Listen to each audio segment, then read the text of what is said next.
Hi, I'm Richard. I've been asked to share how I came to know Jesus in around about 3 minutes. I grew up in a loving family in Epsom in Surrey, mum and dad and older brother. I grew up actually going to church, to go on Sunday evenings. It used to be the last thing before school and I hated it. But about the age of 14, I started enjoying going. I think I've always believed in God. I can't remember a time of not believing in God.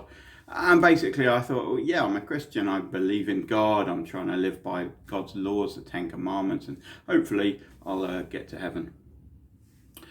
Just lived a fairly normal teenage life and then went away to university in Aberystwyth and carried on going to mass, going to church, and also going along to the Christian Union meetings. And one Friday evening at the Christian Union meeting, a guy called Michael spoke.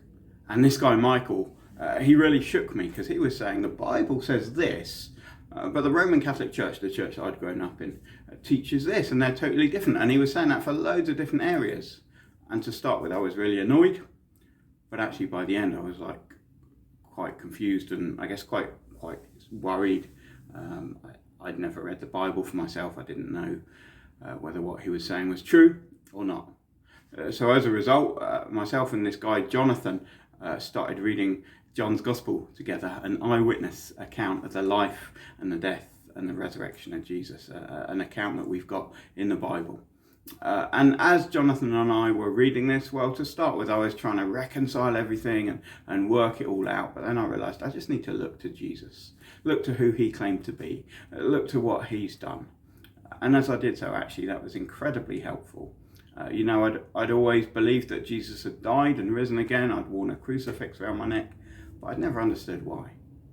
But as I read John's Gospel, I began to realise that it's because I'm alienated from God. I'm far away from God. And Jesus died for my sin to bring me near. And he rose again to bring with him everyone who trusts him.